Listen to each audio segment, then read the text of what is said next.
चंड जे 14 जी रात हुई। सॼे ॻोठ में माठ जा पाछोला छायल हुआ।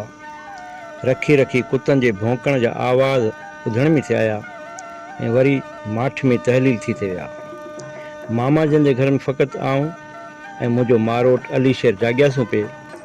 सॼे घर में माठ लॻी पई हुई। हर को पंहिंजी दुनिया में मस्तु हो।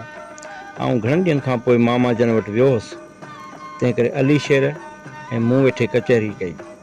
ओचितो हकड़नि जो आवाज़ु ॿुधण में आयो। रस या दस्तगीर बादशाह पीर किथे आहीं? सॾ में साणी हकड़ में हामी अची थी। आऊं ओचितो हकड़ूं ॿुधी वाइड़ो थी वियुसि। अली शेर मूंखे वाइड़ो ॾिसी मुंहिंजे पुछण खां अॻु में चयाईं, ॻोठ जे ॿाहिरां जेको मुक़ाम आहे न, इन में फ़क़ीर आहिनि। पोइ हिन महिल हिननि जी कीअं निंड फिटी आहे? अदा 14 जी राति आहे, सो परे परे खां जिन कढण वारा फ़क़ीर आया हूंदा। 14 जी राति केतिरा ई सुवाली ऐं बीमार जॾा ईंदा आहिनि ऐं फ़क़ीर उन्हनि खे सॻा वटे ॾींदा आहिनि ऐं उन्हनि सॻनि ते उहे फ़क़ीर कुझु पढ़ंदा आहिनि ऐं सुवालियुनि जे सुवालनि जो जवाबु ॾींदा आहिनि। पोइ पाण बि हलूं 14 ते इहो नज़ारो ॾिसणु। जे तुंहिंजी मर्ज़ी हुजे त भली हल। अॼु त राग बि कंदा त पोइ हल भला। बंद खां हेठि लही मुक़ाम जो रुख़ रखियोसीं। रस्ते में आसरी लवनि जा वण हुआ। असीं ॻाल्हाईंदा जॾहिं उन्हनि वणनि जे हेठां पहुतासीं त उन्हनि वणनि ते वेठल पखी असांखे ॾिसी पंहिंजे परनि सां ताड़ियूं वॼाईंदा भड़को खाई वञी बिजलीअ जे थंभे जे तारुनि ते वेठा। जॾहिं मुक़ाम जे वेझो वियासीं त उन मुक़ाम जे ॿाहिरां चौधारी कंडनि वारनि ढिंगरनि जो ॾोढ़ो आयल हो। हिकिड़े पासे खां अंदरि वञण जी जाइ हुई जिते ॿिन्ही पासनि खां मंघा खुतल हुआ ऐं उन्हनि मंघनि जे विच में हिकु खॿड़ जी काठी पियल हुई। असीं उन काठीअ सां टिपी अंदरि वियासीं। हीअ अथई बीबी रुंझीअ जो पिड़, अली शेर मूंखे ॿुधायो। जंहिं मुक़ाम में असीं विया हुआसीं उनखे बीबी रुंझीअ जो मुक़ाम करे छॾींदा आहिनि। लोढ़े जे अंदरां 2-3 एकड़नि जेतिरी ज़मीन हुई। हिकिड़े पासे खां चौदीवारी ठहियलु हुई। मथां सरनि जे काननि मां ठहियलु छपरी पियल हुअसि। उन जे दर वटि हिकु वॾो खॿड़ बीठल हो। खॿड़ जे हेठां औरतुनि जा मेड़ हुआ। के सहरा चई रहियूं हुयूं त किन कंध पिया हया। ही जेके मायूं कंध पियूं हणनि तिन खे जिन अथई। अली शेर मूंखे ॿुधायो। उन चौदीवारीअ जे उलहंदे पासे हिकु वॾी कोठी ठहियलु हुई जिते मर्द वेठल हुआ। मूं अली शेर खे चयो, हल त भला बीबी रुंझीअ जी क़बर ते कुल पढ़ी अचूं। अली शेर खां टहक निकिरी वियो। मूंखे चयईं, तेरे अंदरि मर्दनि खे वञण जी इजाज़त कान्हे, रुॻो औरतूं वञी सघनि थियूं ऐं दर बि फ़क़ीरनि खां सवाइ कोन खुलंदो आहे। मर्दनि जे पासे राग शुरू थियो। घाघर वॻी, यकतारी तार चुरी, हा थी, बसि सभिनी वेठलनि जे वात मां वाह वाह निकिरी वई। वाह रे पुट वाह, छोकिरो सुरीलो आहे। बसि साईं ज़ात ते ॾात कान्हे जंहिंखे ॾियारे। असीं वेही रहियासीं राग ॿुधण। राग बसि थियो। ओॾां फ़क़ीरनि ॾे सुरंदो पियो वॻो। सुवालियुनि खे सुवालनि जा जवाब पिया मिलिया। फ़क़ीरनि जो कंधु पियो लॻो। असीं बि उते वञी फ़क़ीरनि जे टोलीअ में वेठासीं। मूं नज़र फेराई।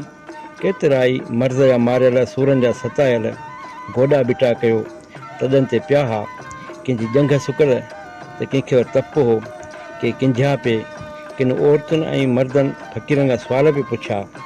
हेतिरा मरीज़ ऐं माण्हू ॾिसी मूंखे पंहिंजे शहर वारी अस्पताल यादि अची वई। उते बि ईअं मरीज़ हूंदा आहिनि।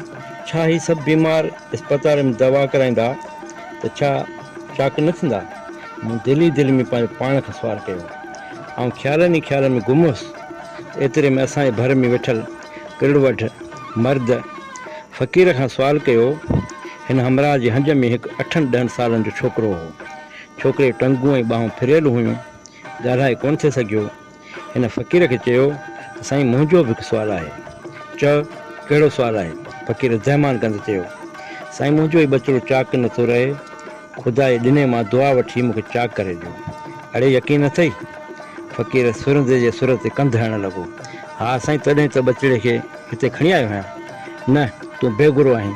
न साईं, आउं मञा थो। त ॿुधाए 7 चोॾियूं कंदे? हा साईं, 7 चोॾियूं त थोरियूं आहिनि। आउं त पुट लाइ 14 चोॾियूं बि कंदुसि। फ़क़ीर वरी कंधु हणणु लॻो। करियो अलाह त्वार। सभिनी वेठलनि हिक ई आवाज़ में वॾे वात अलाह त्वार कई।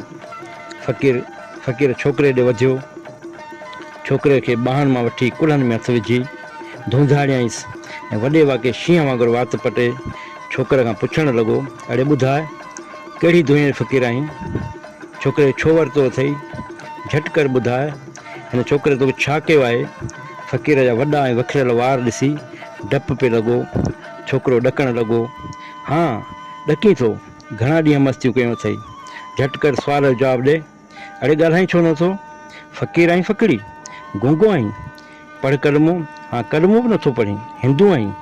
छोकिरे वटां को बि जवाबु कोन मिलियुसि ऐं फ़क़ीर सॼो ॻाढ़ो थी वियो।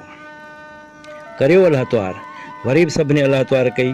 भरिसां वेठल हमराह चयो, हा साईं, अलाह त्वार जबर ॾारे पहण पघारे छॾे। फ़क़ीर भर करे छोकिरे खे लपाट हणी कढी। छोकिरे खां हिकु दिलि ॾारींदड़ रड़ निकिरी वई, बाबा, ऐं पोइ सुरका भरे रोअणु लॻो। हेॾां कर सघो? फ़क़ीर छोकिरे जे पीउ खे हकड़ करे चयो, दिलि में कुपत न कजांइ, सत चोॾियूं ज़रूरु कजांइ, न त नुक़सानु थींदई, विसारे न छॾिजांइ। अचे वठी सघो, छोकिरे ॻिचीअ ॿधी छॾ। पासे में वेठल फ़क़ीर जे साथीअ चयो, अबा जेको हुजई फ़क़ीर खे ॾे, ॾिनू ॿिनू आहे किनू, कंहिंजो बि कोन थींदो, दुआ फिणू पोइ लॻंदो। आहिस्ते आहिस्ते गोड़ घटि थियणु लॻो। वेझनि ॻोठनि जा माण्हू घर वञणु लॻा। फ़क़ीर पंहिंजे साथीअ खे ॾेढीअ सां चयो त हल हेॾां हिन पासे त ॿूहणी बि संभालियूं ऐं भुंगरी पियूं।